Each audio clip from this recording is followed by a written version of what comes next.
बिस्मिल्लाहिर्रहमानिर्रहीम। अस्सलाम वालेकुम नाज़रीन, मैं हूं सैयद अनवारुल हसन और आप देख रहे हैं प्रोग्राम 10 तक बराह रास्त पीटीवी न्यूज़ इस्लामाबाद स्टूडियो से। नाज़रीन, वज़ीर-ए-आज़म इमरान खान ने आज शहर कैद कराची में कराची सर्कुलर रेलवे का संगे बुनियाद रखा। 207 अरब रुपए मालियत के इस गेम चेंजर प्रोजेक्ट का संगे बुनियाद रखते हुए वज़ीर-ए-आज़म इमरान खान साहब ने कलीदी खिताब भी किया और इस मौके पर प्राइम मिनिस्टर इमरान खान साहब का कहना था कि शहर कैद कराची की तरक्की के लिए सियासी इख्तलाफात को बलाए ताक रख कर हमें आगे चलना होगा।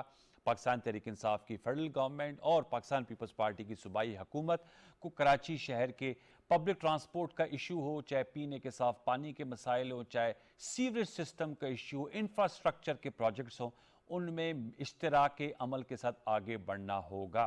आपको बताते चलें, कराची सर्कुलर रेलवे ये 2 से 3 साल में बताया गया है कि प्रोजेक्ट मुकम्मल किया जाएगा और इससे यौमिया 3 से 5 लाख कराची के जो शहरी हैं वो मुस्तफ़ीद हो सकेंगे और ये 30 स्टेशन होंगे, 29 किलोमीटर पे बनेगी। इसमें इलेक्ट्रिक ट्रेन्स भी चलेंगी और उससे ये होगा कि रफ्तार भी बताया जा रहा है 80 किलोमीटर फी घंटा होगी और 30 स्टेशन होंगे। रिहायशी, सनती और जो दफ्तरी इलाके उनको आपस में मुंसलिक करेगी। इस ज़बरदस्त किस्म का प्रोजेक्ट है और इसको जदीद तर्ज पे चलाया जाएगा। इससे जो कराची शहर के लोगों की सफरी मुश्किलात हैं उसमें वाक़यतन हकीकतन कमी वाक़या होगी। प्राइम मिनिस्टर इमरान खान साहब ने इस मौके पर यह भी कहा कि जो ग्रीन लाइन बस सर्विस है जिसका बताया गया है कि नवंबर में इंशाल्लाह इफ्तिताह होगा, जो ज़बरदस्त किस्म की state of the art vehicles हैं वो तो कराची पहुँच चुकी हैं और उन्होंने कहा कि इससे बढ़कर और भी, क्योंकि करोड़ों का शहर है और ज़रूरियात बहुत ज़्यादा है, हमारा एक ग्रोथ इंजन है, फाइनेंशियल कैपिटल है।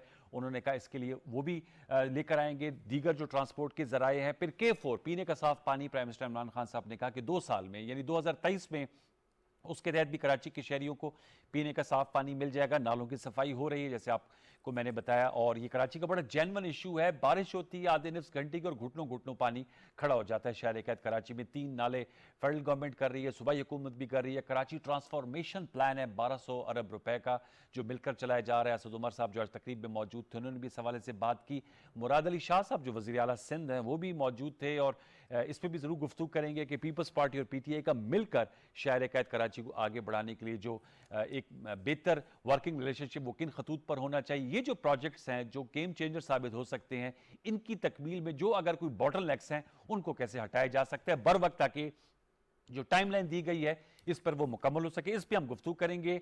दीगर और भी अहम डेवलपमेंट्स हैं सिंध के हवाले से, कुछ शमूलियत भी हुई है बड़े अहम लोगों की, उस पर भी आगे चल के बात करेंगे। पाकिस्तान तहरीक इंसाफ में हमें जो एक नुमाइंदा पैनल जो आज ज्वाइन कर रहे हैं उनका तारुफ मैं आपसे करा देता हूँ। हमारे आज की मेहमान शख्सियत सैयद अमीनुल हक साहब हैं, वफाकी वज़ीर बराए इंफॉर्मेशन टेक्नोलॉजी व टेली कम्युनिकेशन, जो हमारे साथ कराची से मौजूद है। DSNG लिंक पर आज की तकरीब में आप मौजूद थे, आपका बहुत शुक्रिया। अमीनुल हक साहब आपने भी ज्वाइन किया। आपके साथ मौजूद हैं आफ्ताब जहांगीर साहब, कराची स्टूडियो से हमें ज्वाइन कर रहे हैं। पाकिस्तान तहरीक इंसाफ से आपका ताल्लुक है, मेंबर कौमी असम्बली। आज की तकरीब में आप भी मौजूद थे। आफ्ताब भाई, thank you very much for making it to our studios. और हमारे साथ स्काइप पर ज्वाइन कर रही है रुबीना कायम खानी साहबा, पाकिस्तान पीपल्स पार्टी की रहनुमा, पीपल्स पार्टी की नुमाइंदगी इसमें हम रखेंगे ताकि वो भी बता सकें कि इस हवाले से पीपल्स पार्टी का क्या मौकफ है। मज़हर अब्बास साहब भी हमें ज्वाइन करेंगे, सीनियर एनालिस्ट हैं, ज़बरदस्त किस्म का लिखते हैं। आज कराची के हवाले से इन्होंने कॉलम भी लिखा है, उनसे भी बात करेंगे। तमाम मेहमानों को प्रोग्राम 10 तक की जानिब से वेलकम करते हैं। अमीनुल हक साहब, I will straight come to you, आपसे गुफ्तगू का आगाज करना चाहूँगा। MQM पाकिस्तान की आप नुमाइंदगी करते हैं, कोलिशन पार्टनर है पाकिस्तान तहरीक इंसाफ के। शहर कैद कराची से आपकी नुमाइंदगी रही है और एक अच्छा खासा होल्ड भी रहा है। ये जो सर मंसूबा आया है, आप समझते हैं इससे जो शहरी सफरी सहूलियात हैं उसमें आसानियां पैदा होंगी, बर वक्त तकमील हो जाएगी और एक प्रॉफिटेबल वेंचर इसका आज संग बुनियाद रखा गया है? अमीनुल हक साहब जी। अनवर बेल, थैंक यू वेरी मच। मैं समझता हूँ कि आज का दिन कराची के अवाम ज़बरदस्त खराज तहसीन के मुस्तहक हैं और वज़ीर-ए-आज़म पाकिस्तान का शुक्रिया कि MQM पाकिस्तान का जो मुतालबा वफाकी हुकूमत के साथ था, जो उनसे गुजारिश की थी, आज वो अल्हम्दुलिल्लाह उसके संग बुनियाद रख दी गई है। यस, मैं समझता हूँ कि कराची के अवाम को इसका बड़ा फ़ायदा होगा। आप ये देखिए कि पिछले गुज़श्ता मेरा ख्याल है 13-14 साल से कराची में ट्रांसपोर्ट के निज़ाम को सिंध की सूबाई हुकूमत ने धर्म भरम करके रख दिया था। आज 21वीं सदी में रहकर आप ये सुनकर हैरान और परेशान हो जाएंगे कि कराची में 18वीं सदी की चिंची रिक्शा पे लोग यहाँ सफ़र करते हैं। सुबह 7 बजे से लेकर 9 बजे तक और शाम के 4 बजे से 6 बजे तक, जिनका पीक रश आवर होता है। ट्रस्ट में ख़वातीन दर बदर की ठोकरें कारी होती हैं, जिसे कहते हैं कि ऑफिस जाने वाले, ऑफिस से आने वाले और कॉलेज और यूनिवर्सिटी जाने वाले तलबा और तालबात बसों के छत पर सफ़र कर रहे होते हैं। तो देख के जिसे कहते हैं कि दिल खून का आंसू रो रहा होता है। अल्हम्दुलिल्लाह we are thankful to the prime minister of Pakistan कि एक बड़ी इन्वेस्टमेंट के साथ जो मैं समझता हूँ कि एमकेएम पाकिस्तान ने मुतालबा किया था और 1.1 ट्रिलियन का जो ऐलान किया गया था, लोग सवाल पूछते थे कि वो किधर है। अल्हम्दुलिल्लाह अब वो ग्राउंड पे काम होता हुआ नज़र आ रहा है। आज जैसा आपने अपने इंट्रो में कहा कि ये बिल्कुल स्टेट ऑफ द आर्ट मेरा ख्याल है कि ये कराची सर्कल रेलवे होगी और इसमें लगभग 23 के करीब स्टेशन हैं। और आपने बिल्कुल सही फरमाया कि 3 लाख से लेकर 5 लाख तक अफराद रोज़ाना की बुनियाद पे सफ़र करेंगे। इसमें हमने रखा क्या है, कंप्यूटराइज टिकटिंग सिस्टम होगा, ऑटोमेटेड टिकट गेट्स होंगे, मॉडर्न सिग्नल होंगे और बेहतरीन टेलीकम्युनिकेशन सिस्टम को भी हम इसमें मुतारिफ करा रहे हैं ताकि कराची के अवाम भी लाहौर के अवाम की तरह एयर कंडीशन 20 रुपये देकर 30 रुपये देकर एयर कंडीशन बसों पे सफ़र कर सके, एयर कंडीशन ट्रेनों पे सफ़र कर सके। तो मैं समझता हूँ इट्स अ गुड स्टार्ट। अब आपने पूछा कि इसकी सस्टेनेबिलिटी, यस, हम कोई भी चीज़, ये वफाकी हुकूमत का मेरा ख्याल है कि हमेशा से ये पैगाम रहा है कि किसी भी प्रोजेक्ट को स्टार्ट करें तो उससे पहले सस्टेनेबिलिटी चेक करें। यस, वफाक हुकूमत ने क्या फ़ैसला किया है कि इसको वफाक हुकूमत चलाएगी, इसके साथ साथ इसमें हम पब्लिक प्राइवेट पार्टनरशिप को भी ओन कर रहे हैं और इस मनसूबे का मेरा ख्याल है जो काम हो रहा है ये FWO करके मुकम्मल करेगी और इसका टाइमलाइन भी तय कर दिएगा। टाइमलाइन क्या तय किया, मेरा ख्याल है थोड़ा सा अनवर आपने इसका टाइमलाइन 3 साल कर दिया, नहीं, इसका टाइमलाइन तय किया गया कि 18 महीने से लेकर 24 महीने तक इसे मुकम्मल कर दिया जाएगा ताकि हमारे पास टारगेट है कि जब अगले इलेक्शन में हम जा रहे हों तो कम अज़ कम कराची के अवाम इससे मुस्तफ़ीद हो सके, कराची के अवाम वफाकी हुकूमत का और एमकेएम का शुक्रिया अदा कर सके कि यस, हमने जो वादा अपने अवाम से किया था, अपने शहर से किया था, उस वादे को पूरा करने जा रहे हैं। तो ये इट्स अ गुड स्टार्ट। इसकी सस्टेनेबिलिटी भी होगी, इसको मेंटेन भी किया जाएगा और कराची के अवाम इससे फ़ायदा भी उठाएंगे। चलिए, ये आपने जबरदस्त इसका आता कि मैं जरा दीगर मेहमानों को भी शामिल गुफ्तगू करता हूँ। आफ्ताब भाई, आपकी इजाज़त से रुबीना साहिबा के पास पे आना चाहूँगा, फिर मैं आपसे तफसीली जवाब लूँगा। रुबीना साहिबा, बहुत शुक्रिया, नवाजिश, आपने प्रोग्राम दस्तक के लिए वक्त निकाला।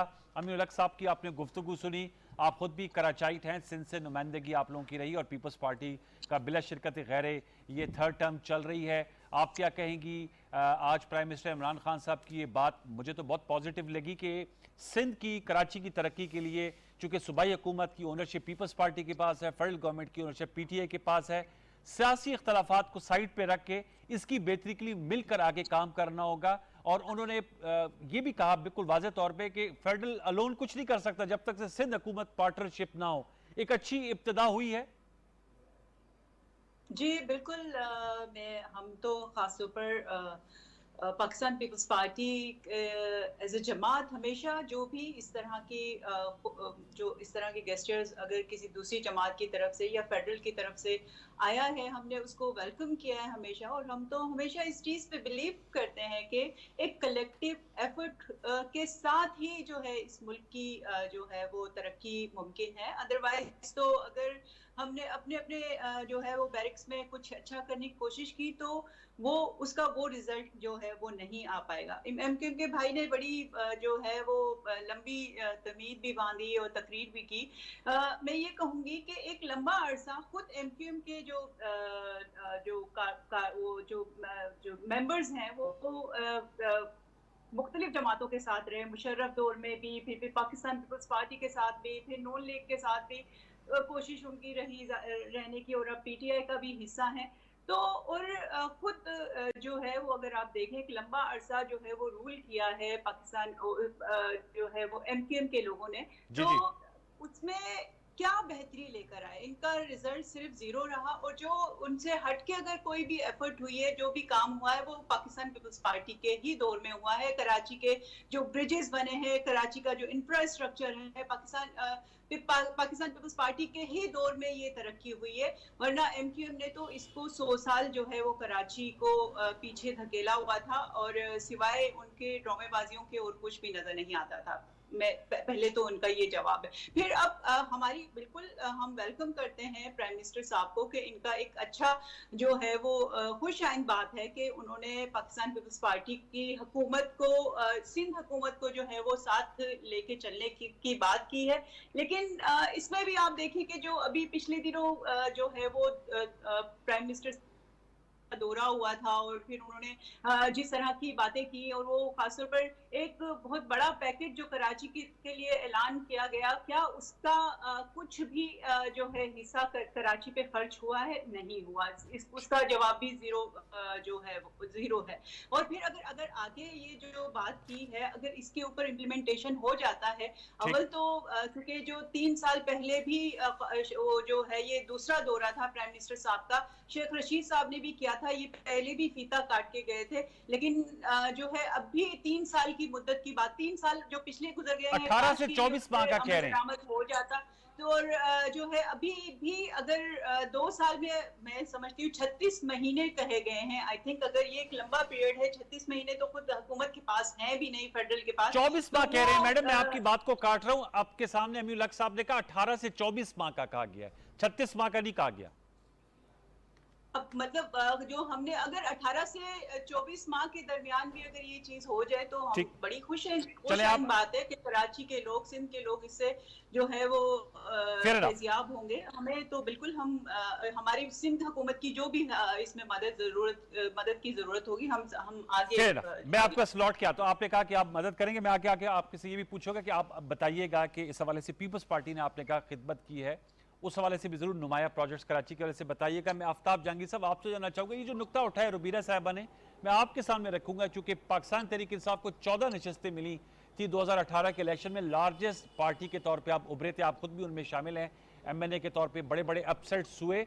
सर, कराची ट्रांसफॉर्मेशन प्लान के तहत ये जो आज मंसूबे के इफ्तिताह किया, ये उसी का हिस्सा है, K4 उसी का हिस्सा है? एक तो इसके बारे से बताइएगा। और फंडिंग की बहुत बात होती है, जैसे रुबीना साहिबा ने भी बैनुल सतूर का कि अब तक कराची ट्रांसफॉर्मेशन प्लान के तहत कितने पैसे जो हैं वो उस पर डाले गए हैं, ऑन ग्राउंड लगाए गए हैं, कुछ आफ्ताब साहब इसकी डिटेल्स शेयर करेंगे?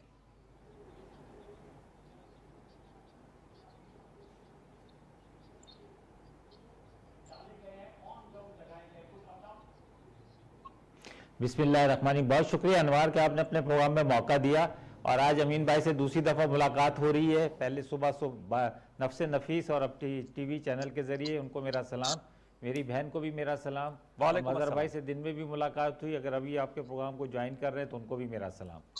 देखिए, पहली बात तो ये कि अनवार भाई, बात ये है कि ये शहर कराची है जो पूरे पाकिस्तान को 70% रेवेन्यू कमा के देता है, पूरे सूबे सिंध को 95 से 100% रेवेन्यू कमा के देता है, और सब ने सियासत इसी शहर पे करनी है, चाहे वो वफाक हो चाहे वो सूबा हो। देखिए, अभी मेरी जो बहन है उसने कि जिस तरह की बातें की, मैं ये समझता हूँ, मैं बड़ा ऑप्टिमिस्टिक आदमी हूँ, मैं समझता हूँ कि सिंपल सी बात करनी चाहिए। ये शहर कराची जो है, इसकी सूरत हाल क्या है?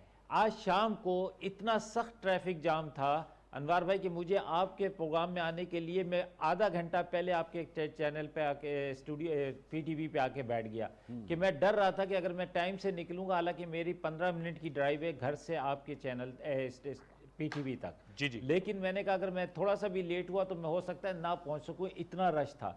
लेकिन इस वक्त क्योंकि रश कम हो गया तो मैं जल्दी आ गया।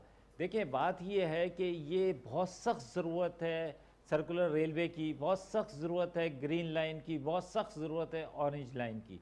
हम ये मंसूबे सुनते चले आ रहे थे और पिछले कई सालों से सुनते चले आ रहे थे, लेकिन इस पर अमल नहीं हो रहा। अब ये है कि इस पर अमल हो रहा है, उसकी वजह क्या है? देखिए, मुझे पॉइंट स्कोरिंग नहीं करनी, मैं एक बात आपको कहूँ कि इसकी वजह यह है कि इस वक्त जो कराची की नुमाइंदा जमातें हैं, चाहे वो मेरे भाई अमीनुल हक की MK हो, चाहे वो आफ्ताब जहांगीर की PTI हो, वो संजीदा है, वो इस शहर कराची के ऊपर संजीदा है। हम ये चाहते हैं, हम जब बात करते हैं अपने पार्लिमानी पार्टी की मीटिंग के अंदर भी और वैसे भी प्राइम मिनिस्टर साहब से मिलते हैं या जो भी फोरम होता है या पार्लियामेंट के अंदर में मौका मिलता है, तो हम अपने हलके की बात करते हैं, अपने शहर की बात करते हैं, क्योंकि हम ये समझते हैं कि अगर ये शहर तरक्की करेगा, ये शहर स्मूथली चलेगा, तो ये सूबा भी चलेगा, ये मुल्क भी चलेगा। लेकिन बदकिस्मती से कि जैसे आपने कहा कि बहुत बड़े फंड का अनाउंस करके गए थे, तो उस क्या हुआ क्या? जी। अभी प्राइम मिनिस्टर साहब ने उस वक्त भी जब अनाउंस किया था, जैसे आज हुआ है, आज भी वही सूरत हाल थी जब वो 1100 का पैकेज का अनाउंस कर रहे थे। उस वक्त भी चीफ मिनिस्टर जो सूबे के थे वो भी मौजूद थे, सूबाई वुज़रा भी मौजूद थे, और गवर्नर साहब भी मौजूद थे, और वफाकी वुज़रा भी मौजूद थे। लेकिन अभी ऐलान होने के बाद 1 घंटा या 1.5 घंटा भी नहीं गुजरता है तो मुर्तज़ा वहाब साहब एक प्रेस कॉन्फ्रेंस करके कहते हैं कि जी ये तो सब फ्रॉड है, ये तो 1100 में से तो सब पता नहीं कितने 800 तो हमारे फंड हम देंगे, 300 वफाक देगा। वो वहीं पे मुतनाज़ा हो गया। अच्छा, मैं ये समझता हूँ कि आज शुक्र है फिर यही एक सूरत हाल हुई जिसमें प्राइम मिनिस्टर साहब ने इनको दावत दी, इनको कहा कि सिंध गवर्नमेंट और वफाक मिलकर जो है इस प्रोजेक्ट्स को और पाए तकमील तक पहुंचाए, और इसके अलावा जितने प्रोजेक्ट्स हैं जैसे K4 का मंसूबा है, इसी तरह और जो चीज़ें हैं इन सब चीज़ों को मिलकर, क्योंकि वफाक को सूबा नहीं मिलेगा तो आगे ये चल नहीं सकेगा मामला।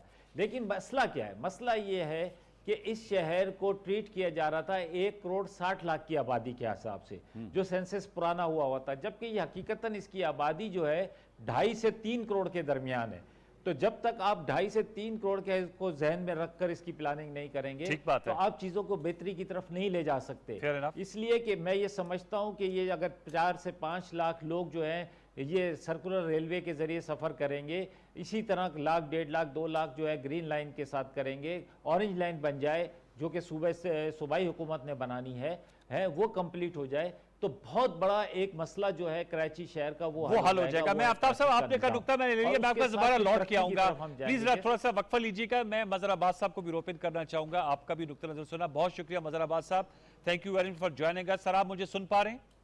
जी मुझे आ रही है आवाज़। मजहर साहब, अमीनुल हक साहब हमारे साथ मौजूद हैं, आफ्ताब जहांगीर साहब हैं, रुबीना कायम खानी साहब है। हमने बड़ा अच्छा एक कोशिश की है कि मुख्तलिफुल ख्याल सियासी जमातों के सरगर्दा रहनुमाओं को बुलाया जाए और कराची पर बात किया जाए डेवलपमेंट में। आज आपने कॉलम भी लिखा, आप ज़बरदस्त पाकिस्तान के लेवल के कॉलमिस्ट हैं, एनालिस्ट हैं, और कराची पे आपकी गहरी नज़र है। मैं आपसे जानना चाहूँगा, आप क्या समझते हैं कराची ट्रांसफॉर्मेशन प्लान कराची की जो महरूमी है उसका अजाला कर पाएगा? और आज जो कराची सर्कुलर रेलवे जिसका सगे बुनियाद रखा गया, ये इसकी टाइमलाइन बताइए अमीनुल हक साहब ने। 18 से 24 माह, इसके हल होने से जो सफरी मुश्किलात हैं उनमें आसानियाँ पैदा होंगी वज़ीर अब्बास साहब? देखिए डेफिनेटली होंगी। अगर ये चीज़, एक तो ये कि हमारे यहाँ कराची में खासतौर पे जितने मेगा प्रोजेक्ट्स हैं या तो बनते नहीं हैं और या वक्त से कंप्लीट नहीं होते हैं।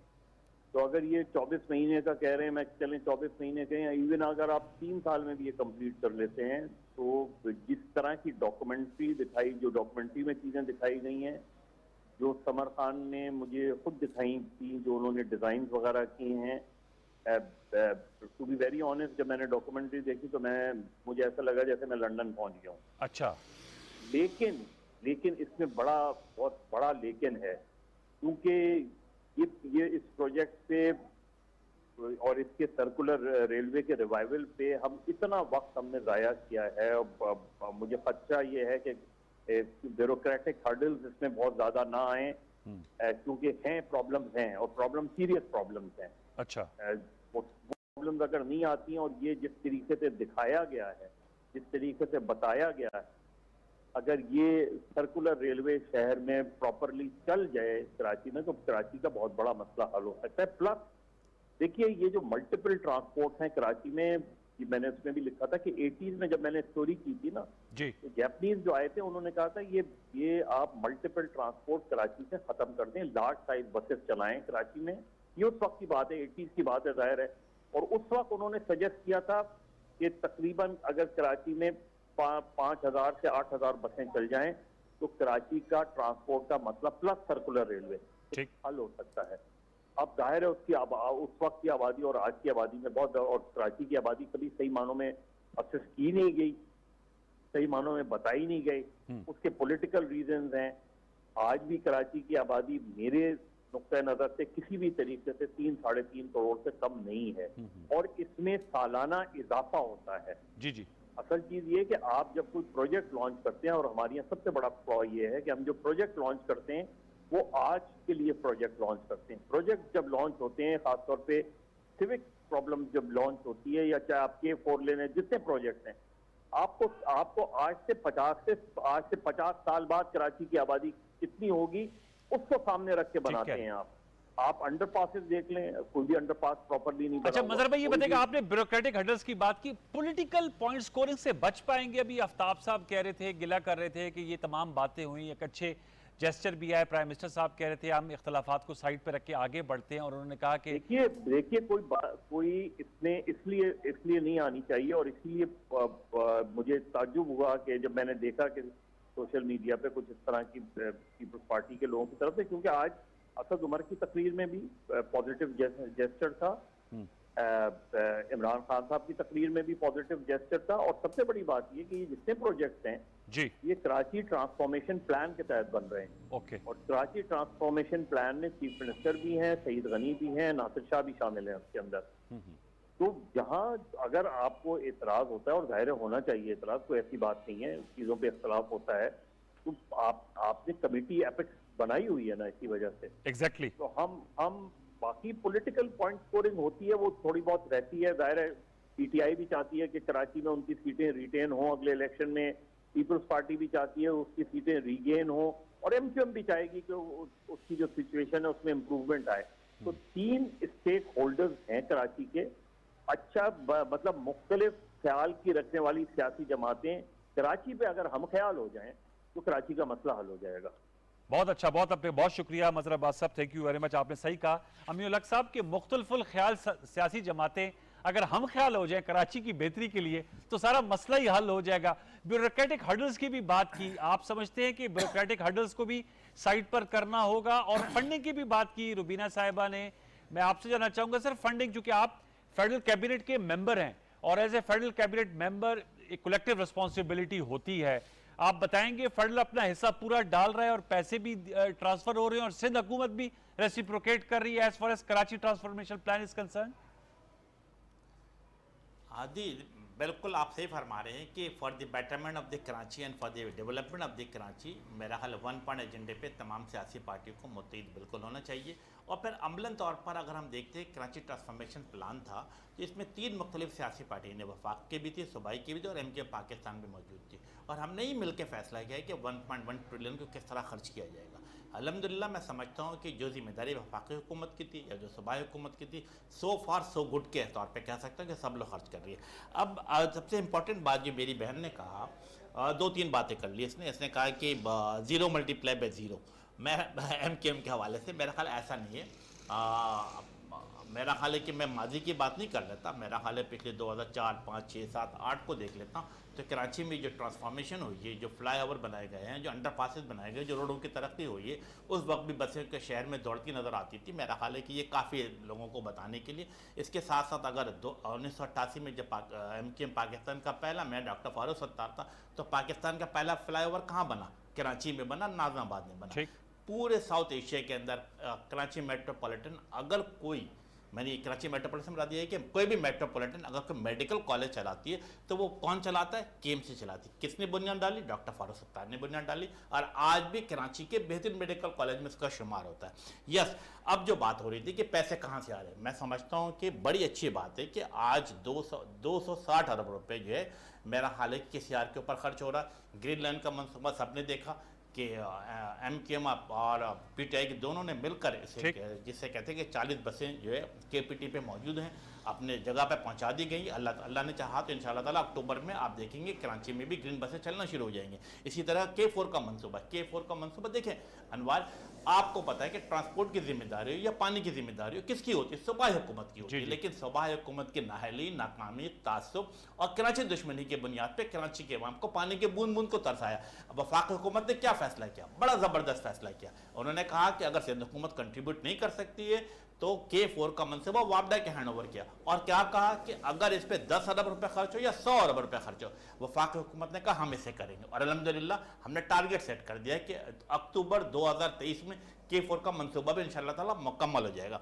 इसी तरह बड़ी इंपॉर्टेंट बात जो मजहर ने बात की कि सेंसस के हवाले से देखिए, MKM पाकिस्तान इस पे बिल्कुल 2017 का सेंसस जब कैबिनेट में आया तो मेरे ख्याल MKM पाकिस्तान ने एक डिसेंटिंग नोट लिखा, मैंने खुद लिखा इस पे, और हमने कहा कि मुनासिब अमल नहीं है और 2023 के इलेक्शन से पहले पहले सेंसस कराया जाए। I am very much grateful to the federal government, prime minister, yes उन्होंने हमारी बात सुनी, हमसे मुज़ाकरात किए और फैसला क्या हुआ? फैसला हुआ कि हर सूरत में जिसे कहते हैं 2023 के इलेक्शन से पहले कराया जाएगा और 2023 के जो इलेक्शन होगा इंशाल्लाह ताला नई सेंसस के बुनियाद पे किया जाएगा। तो गेन मैं समझता हूँ वो वादा शहरी सिंध के अवाम के साथ किया गया था, जो बलूचिस्तान के अवाम के साथ किया गया, जो फाटा के अवाम के साथ किया सेंसस के हवाले से, वो भी पूरा होता नजर आ रहा है। इसी तरीके से बड़ी इंपॉर्टेंट बात थी कि हमेशा कराची में गोजर नाला और इसी तरीके से औरंगी नाला और मैं समझता हूँ कि महमूदाबाद नाला के हवाले से मसाइल थे। जो वादा फेडरल गवर्नमेंट ने किया कि तमाम फंड रिलीज किया, इसी तरीके से मैं सूबाई हुकूमत के भी खराज तहसीन पेश करता हूँ कि यस नाले की सफाई के हवाले से दे आर वेरी सीरियस। हमने क्या देखा कि 100%, आई रिपीट द वर्ड 100% ये तीनों नाले ये क्लीन हो चुके। अब इसके कॉन्क्रीट वॉल डाली जा रही है। इसके साथ साथ हमारा दूसरा टारगेट क्या होगा कि यस हम इसके साथ साथ सीवरेज ट्रंक भी बना रहे हैं और सीवरेज ट्रंक के साथ साथ इसके साथ रोड भी दोनों तरफ बनाई जाएगी। तो ये मुस्तकबिल के लिए ये नाले में किसी किसी की गंदगी नहीं होगी, कोई इंक्रोचमेंट नहीं होगी। ये तो अच्छी बात है। कराची के अवाम को तोहफा किसकी तरफ से? वफाकी हुकूमत की तरफ से। और यकीनन इसके अंदर मैं समझता हूँ कि जो सिंध हुकूमत की भी कंट्रीब्यूशन है वो भी जारी वो सारी है। ठीक है, मैं रुबीना साहब आपसे पास आना चाहूंगा। ये तो अमीन भाई ने क्रेडिट दिया है जो नालों की सफाई के हवाले से सिंध हुकूमत की कारकर्दगी है। आप भी बताइएगा, ऑरेंज लाइन की भी बात कर रहे थे आफ्ताब जहांगीर साहब, आप लोग उस पर अपना हिस्सा डाल रहे हैं, उसकी क्या टाइम लाइन है? दूसरा, वज़ीर-ए-आज़म पाकिस्तान ने कहा कि जो बंडल आइलैंड है उस पर भी पीपल्स पार्टी और सिंध हुकूमत नजर सानी करे, उससे भी सबसे ज्यादा बेनिफिट नौकरियों की सूरत में, इन्वेस्टमेंट की सूरत में कराची, सिंध और सिंध गवर्नमेंट को मिलेगा, सिंध के अवाम को मिलेगा। तो नजर सानी का ख्याल रखती है पीपल्स पार्टी की सिंध हुकूमत? देखिए बिल्कुल अनवारुल्लाह साहब, मैंने आपको शुरू में ही कहा कि पाकिस्तान पीपल्स पार्टी हमेशा एक कलेक्टिव एफर्ट पे जो है वो यकीन रखती है। हमने माजी में भी इसकी एग्जांपल्स दी हैं। अगर आप देखें, जब हम फेडरल में थे उस वक्त हमने तमाम जमातों को अगर कोई एक लेजिस्लेशन भी करनी होती थी तो आपको याद होगा कि उस वक्त जो है हमारे दौर में एक कंसेंसस के साथ जो है वो कोई भी जो है वो इस कौमी असम्बली में कानून साजी होती थी। लेकिन आज बातें तो मैं बिल्कुल इमरान खान साहब जो है वो बहुत अच्छी करते हैं। वो आपको और हमको सबको पता है कि जब इलेक्शन से पहले भी उन्होंने बड़ी बड़ी बातें की थी गरीबों के को घर देने के हवाले से, जो है वो बेरोजगारी इस मुल्क से ख़त्म करने के हवाले से। लेकिन आज जब हम 3 साल बाद अगर इस वफाकी हुकूमत की अगर जो है परफॉर्मेंस देखते हैं तो वो 0/0 है। अगर आज जब शुरू में अगर आप जब ये 2018 में PTI की हुकूमत आई उस वक्त अगर आप देखें तो आटा जो है वो 20 किलो 700 रुपए का आता था और आज डबल हो गया है। तो मतलब अगर हमारे और आप जैसे लोग तो मुतवस्सित तबके वाले फिर भी अफोर्ड करेंगे, लेकिन जो गरीब है वो कैसे एक वक्त की भी रोटी खाने के लिए वो 10,000 दफा जो है वो सोचता होगा। तो ये सारी बातें अद्वियात देख लें, फिर और सारी सिंध हुकूमत की कारकर्दगी पे आ जाए ना। हम अद्वियात पे और आटे पे तो हर रोजाना प्रोग्राम करते हैं। जो सिंध में इस वक्त डेवलपमेंट हो रही है, आपने दोबारा वर्ड यूज किया 0/0। सिंध हुकूमत की कारकर्दगी जरूर बताएं, इन 3 सालों में कौन सा प्रोजेक्ट कराची में नया लगाया गया? देखिए, सिंध हुकूमत जो है वो हमने जो है वो बहुत सारे प्रोजेक्ट्स शुरू किए हैं। हमने यूनिवर्सिटीज भी बनाई हैं, हमने कॉलेजेस भी बनाए हैं। हम अगर आप देखें कि यारी एक्सप्रेस वे है, या अगर आप देखें जो अंडरपासेस हैं इस कराची में, अगर आप पहले अमीन साहब नफी में सारे ला रहे हो, कहते हैं लियारी एक्सप्रेस वे आपने नहीं बनाया। हालात देखेंगे तो कतरे बेहतर है। आज अगर NICVD है और मतलब आप बल्कि सिर्फ कराची में नहीं, हमने पूरे सिंध में अगर आप कराची का पूछ रहा हूं मैं, इंफ्रास्ट्रक्चर का बहुत बेहतर हाल है जो पहले नहीं था। लॉ एंड ऑर्डर की सिचुएशन अगर आप देखते हैं तो वो सिर्फ कराची में ही नहीं, रुबीना साहब कराची की वजह से बताइएगा इन 3 सालों में जो है वो कोई एक प्रोजेक्ट जो आप लोगों ने शुरू किया जी। बिल्कुल, इसमें हमने बहुत ज्यादा बेहतरी करनी, लेकिन हमें जब नवाज शरीफ साहब का भी दौर था और आज जब PTI का दौर है तो फेडरल भी जाहिर सी बात है अभी जिस तरह से 18th अमेंडमेंट के बाद ठीक है एक प्रोसेस होता है, टाइम लगता है लेकिन फेडरल की तरफ से भी कुछ जिम्मेदारियां थी जो बजट में फेडरल हमें किसी भी सूबे को जो है वो हिस्सा देता है, लेकिन सिंध को जो है वो आपको नजर आया होगा हमेशा सीएम सिंध जो है वो ऑन द फ्लोर कहते हुए नजर आए हैं कि फेडरल जो है ना ही हमें मीटिंग्स में बुलाता है, ना ही हमारा जो बजट में हिस्सा है वो देता है, ना ही हमें एनएफसी अवार्ड का अभी तक शेयर दिया गया है। तो ये सारी चीजें हैं, बातें करना, तकरीर करना अभी तक तो बिल्कुल ठीक है। ठीक है, मैं आफ्ताब साहब पे जाने से कबल एक दफा फिर आपको मैं अपना सवाल दोहरा देता हूँ। कोशिश करेंगे कि हमें जो है वो सिंध के लोगों को जो है रुबीना साहब मेरा सवाल सुन लीजिए। मेरा सवाल ये है, मैं सिंध विफाक के जवाब लूंगा अमीनुल हक साहब से, आफ्ताब जहांगीर साहब से। आप मुझे बता दें, 3 साल मैं कह रहा हूँ, वो तो प्रेजेंट टर्म की कह रहा हूँ, पहले 2 हुकूमतें भी रही हैं, इन 13 सालों में कोई एक प्रोजेक्ट बताएं जो कराची में आप लोगों ने शुरू किया, जिसको आप कहें कि जी ये हमने शुरू किया, ये पाए तकमील तक पहुंच गया।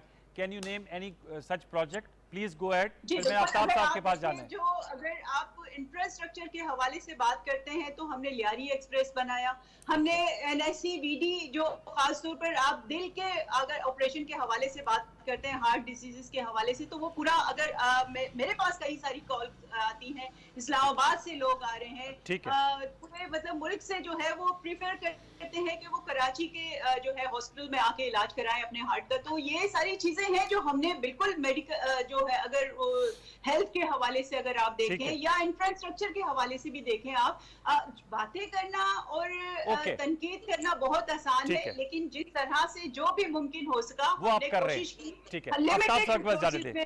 रह के जो है हमने कोशिश की कि आवाम को जो है वो आफ्ताब जहांगीर साहब, सर मुझे बताएगा बर्डल आइलैंड के हवाले से आज प्राइम मिनिस्टर साहब ने कई सवाल मैंने रखा था, मैं चाहूंगा इस पर भी जरा डिबेट हो। सर इशू क्या है, रुकावट इसमें क्या है, वजह तनाजा क्या है और इसको कैसे हल किया जा सकता है? आफ्ताब साहब।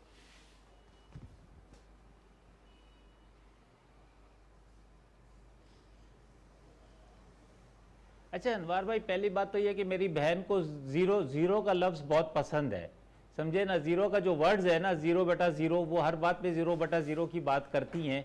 यकीनन उन्होंने अपनी जब कराची की परफॉर्मेंस की बात की तो वो 0/0 जो है वो कराची की जो हुकूमत है उसके बारे में कह रही होंगी, क्योंकि यहाँ पर किसी और की हुकूमत तो पिछले 15 साल से है नहीं। देखिए, ये इन्होंने लियारी एक्सप्रेस की बात की, तो लियारी एक्सप्रेस वे जो है ये भी आपको सबको मालूम होगा कि ये नेमतुल्लाह खान साहब के ज़माने में था, और उन्होंने यहाँ से लोगों को डिस्प्रेस करके लियारी डेवलपमेंट अथॉरिटी भी बनाई थी ताकि वो 63 टाउन मेरे हल्के के अंदर लोगों को वहाँ पर रीसेटल किया गया था। और उसके बाद जो है ये हुकूमतों के ये फैसले होते हैं, जैसे MQM का दौर था, उन्होंने बहुत सारे काम किए है, मुस्तफ़ा कमाल के ज़माने में बहुत काम हुआ, फारूक सत्तार के, तो ये चलते रहते प्रोसेस। इसको ये कोई नहीं कह सकता कि ये है, ये ज़रूर है। जैसे हमने भी तारीफ़ की, नईम अमीन भाई वहाँ मौजूद थे जब हमने ग्रीन लाइंस की बसों की बात हुई तो एक सवाल हुआ तो उस पर असद उमर ने बिल्कुल तारीफ़ की मुस्लिम लीग नून की कि जी उनका ये प्रोजेक्ट था जिसको वो अधूरा छोड़ गए, अब हम उसे पाए तकमील तक पहुँचा रहे हैं। तो इस तरह ये जो अभी हॉस्पिटल की बात कर रही है मेरी बहन, तो ये हॉस्पिटल के हालात आपको पता है, आज भी कोर्ट में पेश हुए थे नदीम कमर साहब हैं, वहाँ पर भी ये कोर्ट में बुलाया गया था। तो मतलब ये चीज़ें बहुत सारी, ये अस्पताल बनाना, ये वैसे भी हमारी जिम्मेदारी है, जो हुकूमत करता है उसकी जिम्मेदारी, वो किसी पे एहसान नहीं कर रहा, हम एहसान जताना शुरू कर देते हैं आवाम को। आप यकीन करें, मैं आपको अनवार भाई बता रहा हूँ, इन्होंने आटे की बात की, चीनी की बात की, मैं परसों मैं अपने हल्के के अंदर गया, वहाँ पे खवातीन भी थी, मैं वीडियो भेज दूंगा आपको भी भेजूंगा, अमीन भाई को भी भेजूंगा, रुबीना बहन को भी भेजूंगा। वहां पर लोगों ने अपने मसाइल की बात की, किसी एक ने मुझसे चीनी आटे की बात नहीं की। उन्होंने कहा कि जी चीनी आटा आप छोड़े उसका मसला, आप हमारा मसला ये है कि जो हम रोड नहीं बना सकते, हम सीवरेज की लाइन नहीं डाल सकते, हम स्कूल नहीं बना सकते, हम अस्पताल नहीं बना सकते, हम गैस और बिजली नहीं ला सकते, ये काम आपकी जिम्मेदारी हुकूमतों की है। हम जहाँ जवाब दें, जहाँ जवाब दे वहाँ सूबा भी जवाब दिए। सूबा जो है 15 साल से आप हुकूमत कर रहे हैं, 15 साल तुम रेगुलर आप कर रहे हो, लेकिन उसके बाद से 70 से अभी तक भुट्टो साहब जिंदा है सिंध के अंदर। तो वो क्यों, मतलब उनको चाहिए कि आपको चाहिए कि रुबीना साहबा, पीपल्स पार्टी को चाहिए कि भुट्टो साहब की नाम की लाज रखते हुए इस सूबे को जो है एक मिसाली सूबा बनाएं। ठीक बात है, लेकिन आप सवाए तनकीद के, अभी बंदर आइलैंड की बात की आपने अनवार भाई, तो उसमें क्या आपको आज भी प्राइम मिनिस्टर साहब ने कहा है कि ये सूबे को चेंज करेगा, ये सूबे के अंदर जॉब्स क्रिएशन करेगा, ये सूबे के अंदर इन्वेस्टमेंट्स लेकर आएगा, ये सूबे की बेहतरी के लिए है। तो आप उस पर बैठे, किसने आपको मना किया? आप बैठे पीपल्स पार्टी बैठे, MQM बैठे, PTI बैठे, क्योंकि कराची सूबा सिंध के हम 3 स्टेक होल्डर हैं। अगर हम बैठेंगे और बैठने के बाद कोई अच्छी चीज़ सामने निकल कर आती है तो यकीनन अमीन भाई भी उसको सपोर्ट करेंगे, आफ्ताब जहांगीर PTI भी सपोर्ट करेगी और पीपल्स पार्टी भी करेगी। अगर उसमें कोई चीज़ नहीं होगी, समझ में नहीं आएगी, तो उसको डिस्कशन किया जाएगा, उसके अंदर से जो कमज़ोरियाँ खामियाँ उनको दूर किया जाएगा। लेकिन सूबे को बेहतर करने के लिए, शहर को बेहतर करने के लिए हम जब तक बैठेंगे नहीं, हमने सियासत ये कर ली कि हमने ये करना है कि इसको नाकाम करना है। वो भाई आप वफाक को नाकाम नहीं कर रहे, आप कराची को नाकाम कर रहे हैं, आप सूबे को नाकाम कर रहे हैं। आप सूबे वफाक के साथ ताउन करें, वफाक के साथ हाथ मिलाएं, उनके साथ इस शहर के अंदर आप तरक्याती काम करें, आप अंदरून सिंध के अंदर तरक्याती काम करें। उसके बाद आवाम पर फैसला छोड़ दें कि आवाम किसको वोट देती है, किसको वोट नहीं देती। लेकिन हमारे यहाँ क्या है कि एक दूसरे को नाकाम करके ये साबित करने की कोशिश करते हैं कि हम बहुत कामयाब हैं, ये नाकाम है। हम 3 साल में नाकाम हो गए, ये 15 साल में कामयाब नहीं हुए। ये कमाल बात कर रही है। ये आपने कहा ये कमाल बात है, ये जरा कमाल बात पूछते हैं रुबीना साहब से, लेकिन मैं अमीन साहब के पास जाऊंगा। अमीन उल हक साहब, बंडल आइलैंड पे आपका क्या जरा बताइए। Your cabinet member, MQM Pakistan की अपनी एक शनाख्त, एक सियासी जमात है। आज प्राइम मिनिस्टर साहब ने कहा इस पर नजरसानी की जाए। आप समझते हैं इस पर एक डायलॉग हो, मुकालमा हो? अब तो अच्छी बात है, इलेक्ट्रॉनिक वोटिंग मशीन इंतखाबी इस्लाहात पे भी पार्लिमानी कमेटी बन गई है, सिंध की सतह पे बन जाए। जो एपेक्स कमेटी मजर अब्बास साहब कहते कराची ट्रांसफॉर्मेशन प्लान की है, उसमें ये मामला जेर बहस आ जाए, क्या कहेंगे अमीन साहब इस नुक्ते पर? जी अनवर, बिल्कुल यू आर राइट कि बंडल आइलैंड पे अगर डायलॉग डिस्कशन करना है बिल्कुल होना चाहिए, लेकिन हमें बादल नज़र में देखना चाहिए क्या है। अगर बंडल आइलैंड को डेवलप होता है तो किसको फ़ायदा है? मैं समझता हूँ कि कराची को फ़ायदा होगा, कराची के अवाम को नौकरियाँ मिलेंगी, कराची में डेवलपमेंट होगा, और अगर कराची तरक्की करेगा तो सिंध भी तरक्की करेगा। आपको थोड़ा ब्रॉड माइंड बनना पड़ेगा, आपको लोगों के साथ इंसाफ करना पड़ेगा, आपके कराची के लोगों को भी समझना होगा कि वो भी इस सूबे के शहरी हैं, वो भी पाकिस्तान के शहरी हैं। तासब की बुनियाद पे फैसला करेंगे तो बिल्कुल मुनासिब नहीं रहेगा। यस, आज जो प्राइम मिनिस्टर ने बहुत अच्छी बात की है, मैं उनको इंडोज करता हूँ, और आफ्ताब जहांगीर भाई ने जितनी बातें की है, ज़बरदस्त बात की है, आई टोटली इंडोज दें। मेरी बहन ने 2-3 बातें कर दी कि NFC अवार्ड से मेरे ख्याल सिंध को पैसा नहीं मिलता। मैं आपके सामने माजी की बात नहीं करता, सिर्फ 3 साल की बात करता हूँ। हर साल 8 बिलियन प्लस NFC अवार्ड में सिंध गवर्नमेंट को मिलता रहा। इसका मतलब 3 साल में 25 अरब से ज़्यादा मिले। मुझे बता दे कि क्या सिंध के अंदर कुत्ते के काटने की वैक्सीन मौजूद है? यकीनन इसके जवाब नफ़ी में। क्या हॉस्पिटल के अंदर लोगों को दवाइयाँ मिल रही हैं? बिल्कुल नहीं है। मेरी बहन ने बात कर दी कि JPMC की बात की, NICVD की बात की। अरे मेरी बहन ज़रा समझो, ये JPMC ये सिंध हुकूमत ने नहीं बनाया है, ये JPMC वफाकी हुकूमत ने 60 के दहाई में बनाया है। 18वीं तरमीम की गलतफहमी की बुनियाद पर यह आपके हिस्से में आ गया। अब अल्हम्दुलिल्लाह मैं समझता हूँ कि सुप्रीम कोर्ट ऑफ पाकिस्तान का वादा मौक़िफ़ है, वादा हिदायत है कि फेडरल गवर्नमेंट से लेगी इंशाअल्लाह ताला। JPMC, NICVD और NSCH तीनों वफाकी हुकूमत के तहवील में आएगा, और इंशाअल्लाह ताला हम इसे आइडियल हॉस्पिटल बना के आपको दिखाएंगे भी। इसके साथ साथ मैं समझता हूँ, मेरी बहन ने बात कर दी लियारी एक्सप्रेसवे की। मैं मतलब मैं क्या बोलूँ इस पर, तबसरा नहीं करता, लेकिन मेरा ख्याल है कि रिकॉर्ड की दुरुस्तगी के लिए मुझे बोलना ज़रूरी है कि इसके 50% अखराजात वफाकी हुकूमत ने बर्दाश्त किए, कुछ सिंध हुकूमत ने भी दिए। आखिरी मौके पे जब ये इनकम्प्लीट था तो इन्होंने सिंध हुकूमत ने पैसे देने बंद कर दिए। तो उस वक्त की जो गवर्नमेंट थी वफाकी हुकूमत की 2017 में, उस वक्त के प्राइम मिनिस्टर खुद क्या तशरीफ लाते और उन्होंने इसका ओपनिंग किया। तो सिंध गवर्नमेंट को क्रेडिट नहीं जाता बल्कि वफाकी हुकूमत को जाता है। तो मेरा ख्याल है कि हमें अपना अमल सही करना पड़ेगा। हमें तासुब के अनक के बजाय, सियासी इंतकाम के बजाय, हमें अफ़वाम व तफ़हीम के साथ, प्यार मोहब्बत के साथ और सियासी नज़रियों से बालातर होकर शहर की खिदमत के लिए मुत्तहिद होना पड़ेगा। इसमें मैं समझता हूँ यस PTI भी हो, PMLN भी हो, पाकिस्तान पीपल्स पार्टी भी हो, तो हम डेवलपमेंट प्रोजेक्ट पे एक पेज पे रहेंगे तो इंशाअल्लाह ताला बेहतरी आएगी। बहुत अच्छा, बहुत अच्छी बात है। मैं आपसे जानना चाहूँगा रुबीना साहब, आप बताइएगा बंडल आइलैंड पे क्या बड़ा एतराज़ किया है पीपल्स पार्टी का? मैं ये कहूंगी कि अगर जिस तरह से वफाक की तरफ से जो है वो आ रहा है उनका पॉइंट ऑफ व्यू, तो पाकिस्तान पीपल्स पार्टी को कोई एतराज नहीं है अगर एक कलेक्टिव एफर्ट होती है, और उसमें अगर कोई भी अगर हमारा इख्तलाफ हुआ तो हम वो बताएंगे भी उस वक्त जब ये ऑन ग्राउंड होगा ये प्रोजेक्ट। तो ये सारी नहीं, आपके जो रहनुमा है रजा रब्बानी साहब, बाकी मुराद अली शाह साहब, वो तो बड़े सख्तगीर मौक़िफ़ रखते हैं बंडल आइलैंड के हवाले से। तो मैंने इसलिए पूछा पीटीवी के प्लेटफॉर्म से बताया कि आपका मेजर इशू क्या है इस हवाले से। वो तो बड़ा इसके मुखालिफाना राय है उनकी, तो उन्होंने इजहार किया है मुख्तलिफ फोरम्स पे। देखिए, ये बात तो सारी यही है अनवारुल हक साहब के, जब कोई चीज आती है फिर उसके बाद ही हम डिसाइड करेंगे कि किस तरह से है वो।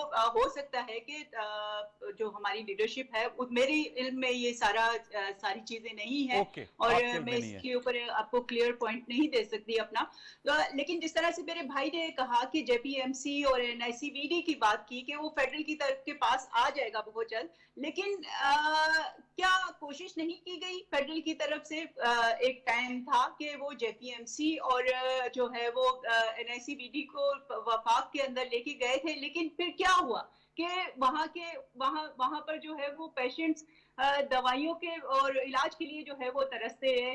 गरीब आदमी वहां पर जो है वो सिसक के जो है वो वहां पर काफी सारी डेथ्स भी हुई, लेकिन फेडरल की तरफ से कोई भी वो नहीं। आखिर फिर मजबूरन उनको जो है ये सूबाई सिंध की सूबाई हुकूमत को देना पड़ा ये हॉस्पिटल। अदरवाइज उन्होंने कोशिश की थी, शायद मेरे भाई के इल्म में नहीं है। तो ये सारी चीजें हैं, हमने बहुत सारे काम किए हैं। हमारी कोशिश रही है कि जब हम फेडरल में भी थे, और अभी जिस तरह से ये बात करें कि महंगाई में का कोई कहीं पर भी कोई भी इशू नहीं है, ये मैं समझती हूँ कि सिर्फ जो इनको जी हजूरी करने वाले लोग ही मिले होंगे। अदरवाइज अगर ये जनवन जो गरीब लोग हैं उनके पास जाकर देखें तो वो एक वक्त की रोटी खाने के भी अब काबिल नहीं रहे हैं, उनमें इतनी गुर्बत आ गई है। तो ये सारी चीजें हैं, वो अगर इस पे इमरान खान साहब महंगाई पे भी कंट्रोल कर ले। वो खुद इमरान खान साहब का कहना है कि जब महंगाई बढ़ती है तो इट मींस के प्राइम मिनिस्टर जो है वो करप्ट है, और जब भी किसी मुल्क में जो है डॉलर की कीमत बढ़ती है तो वो प्राइम मिनिस्टर करप्शन में मुब्तला है। तो ये सारी चीजें आज ये इशारे कहाँ पर खुद इमरान खान की तरफ ही जा रहे हैं। आज आप देखें डॉलर का क्या रेट है, आज आप देखें महंगाई कहाँ पर पहुंच गई है। तो ये सारी चीजें हैं जो खासतौर पर बंडल जो है वो आयरलैंड की तो बात हम बाद में आती है। पहले आप जो बेसिक नीड्स हैं, जो लोग मर रहे हैं गुर्बत से, उनको तो आप कोई रिलीफ दें, लेकिन उसका कोई मुतबादिल हल भी सजेस्ट होना चाहिए ना रुबीना साहिबा। तो आज मैं समझती हूँ कि मैं एक वक्त की रोटी खाने के भी काबिल नहीं है। जी, मैं आफ्ताब साहब इस पे आप टुवर्ड्स ये जवाब देना चाहें। वो कह रही है बात में तो उनकी है, महंगाई एक इशू है और वो आपकी हुकूमत भी उसको मानती है, उसको कैसे टैकल करना है, उसको कैसे कम कर रहे हैं, फिर डॉलर की ऊंची उड़ान है, ये भी इश्यूज़ हैं। यकीनी हमारे ये जो पाकिस्तान के मुख्तलिफ गुनागू इश्यूज़ हैं उस पर ये भी शामिल हैं। इसके हल के लिए भी आगे बढ़ना है और मेरे ख्याल में यही प्लान बेहतर है कि अगर पॉलिटिकल कंसेंसस से फैसले कर लिए जाएँ तो उनके नताइज फिर निकलना शुरू हो जाएंगे। आफ्ताब साहब towards the end sir.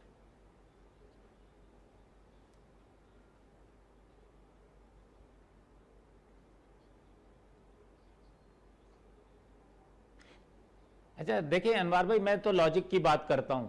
For example पूरे केपीके के अंदर जो है 10 लाख रुपए तक का इलाज फ्री हो गया, तो ये एक बहुत बड़ा रिलीफ है। वरना एक घर के अंदर कोई शख्स बीमार हो जाता था तो घर मकरूज हो जाता है। जी। इसी तरह है पंजाब के अंदर इस साल के एंड तक हो जाएगा, मगर सूबे सिंध के अंदर नहीं हो रहा। तो अब यहाँ पर गरीब आदमी या आटा चीनी खरीदेगा या अपने बच्चों का या अपने प्यारों का या अपने बुजुर्गों का इलाज करवाएगा, है इसके लिए वो भीख मांगना शुरू कर देता है। आज यहाँ पर गोस्ट स्कूलों की ये आलम है टीचर्स का कि आपके सामने यहाँ पर जब हम कहते हैं कि इनके टेस्ट करवा लो है ये टीचर्स के, कि इस काबिल भी हैं कि ये बच्चों के जो हमारा मुस्तकबिल है उनको पढ़ाने के काबिल भी हैं या नहीं है, तो हड़तालें शुरू हो जाती हैं। लेकिन आज आपके पास स्कूल नहीं है सरकारी, अगर 2 बच्चे किसी के पास हैं, वो दरमियानी दर्जे के स्कूल में प्राइवेट स्कूल में भेजता है तो उसको 5,000 रुपए 7,000 रुपए चाहिए होते हैं है महीने के लिए।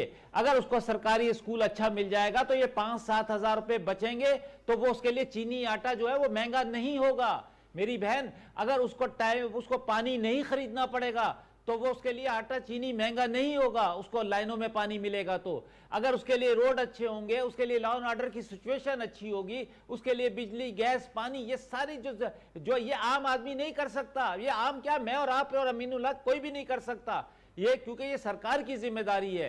और हम यहाँ पर जो है लोगों को आज कारोबार आप निकलती हैं, पहले लोग 1000 रुपए लेते थे, आज 1500 रुपए की दिहाड़ी है, लेकिन वो कहते हैं वो इसलिए हमें मुश्किल रुबीना साहब कुछ कहना चाह रही हैं एंड में? हमारी जान खा जाती है, हमें तालीम हमारे लिए बहुत महंगी हो गई है, हमारे लिए हेल्थ बहुत महंगा हो गया है, ये चीजें।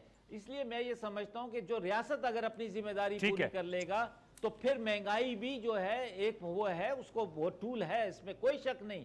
लेकिन जब आप आसानियां पैदा करेंगे, लोगों के यहाँ रोजगार पैदा करेंगे, एक घर में 2 कमाने वाले होंगे तो वो घर मुश्किलात में कमी वाकया हो सकेगी। वक्त मेरा खत्म हुआ जाता है। बहुत बहुत शुक्रिया अमीनुल हक साहब, वफाकी वजीर बराए information technology and telecommunication. Thank you very much sir कि आपने हमें ज्वाइन किया।